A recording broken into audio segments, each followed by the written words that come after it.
Hey guys, welcome back to my channel. Okay you guys, so today's video is going to be a back to school video. I haven't really done that many back to school videos because it doesn't feel like back to school time for me because I've been in school since January, but I thought that this one is going to be a very helpful video because a lot of people I know are probably getting ready to go into their freshman year of college and going to be away from their parents and are going to try to budget their money as best as possible, but it's going to be so hard.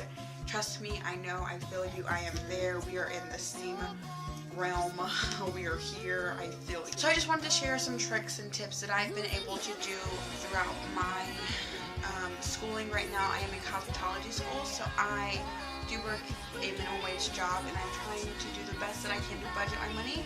So I just thought that, hey, why not just share what's been working for me with you guys. Okay you guys, so the first tip that I have for you guys is to make a list of every single thing that you need. Then on that list, go through it and make sure that these are the things that you are not going to be able to live without.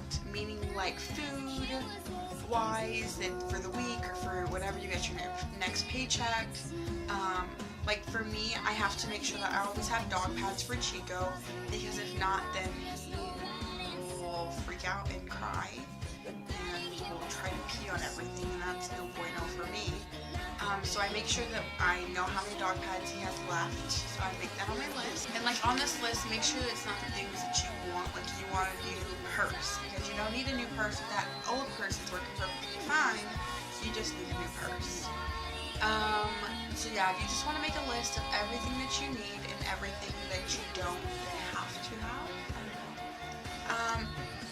So another thing I suggest doing is making a budget, setting some time to figure out how much money you have coming in for the next 2 weeks. For me, it was 2 weeks. I have to plan out how to make sure I have enough money for the next 2 weeks until the next paycheck.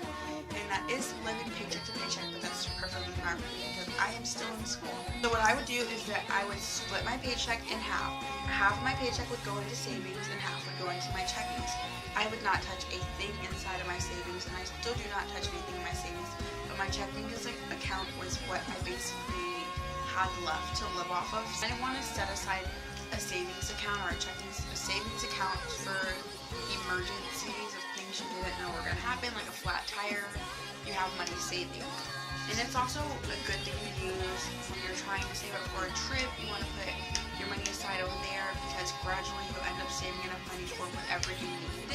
The next thing I suggest you guys doing is making a to-do list. For me, it was easy to say that every month I need to spend $15 only on makeup, because if not, I would go overboard every paycheck just buying makeup or buying candles or something like that. Now I can only buy candles if I have extra money after I buy everything that I need. And I know that a paycheck is like 2 days away, and that's the only excuse I would give myself to buy candles, because I will go insane with candles. And then for me, I have to write everything down, so I know that if Chico is running low on dog pads, I write dog pads down and I look in my Sunday newspaper at the ads and figure out who has the cheapest item. Like for me, Walgreens has $7.90 dog pads with their card, with their rewards points card, so I just use that and go in and spend $8 on some 50 count dog pads, which is awesome. So I suggest doing that, listing out everything you need for the week or the 2 weeks or whatever it may be, and looking through your Sunday newspaper, looking if there's any sales going on or anything like that. And then the next thing that has to tie into that is don't be scared to ask a sales associate if there are sales going on, if there are coupons going out there for an item that you need, because their job is to assist you, the customer, and to be knowledgeable on what's going on throughout their store. And if they're not knowledgeable or say, well, I don't know, I just work here, then you need to go and find a manager, because that's not right.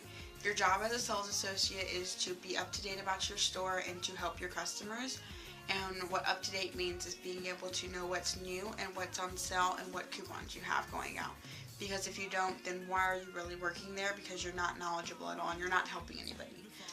And people are more scared than are really a lot more scared than they need to be, because sales associates are they're really helpful people when you're willing to ask them nicely, because that's their job, like I said.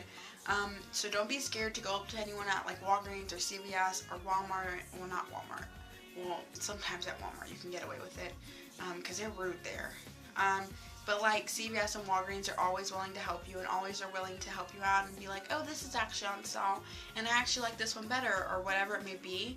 So I would look into that. So I'd also suggest that you should probably go through like your closet or things like that of things that you don't need. If you are someone who is a shopaholic, before you bring any new items into your house or into your dorm room or wherever it may be, you need to take however many items that you just bought out of your room.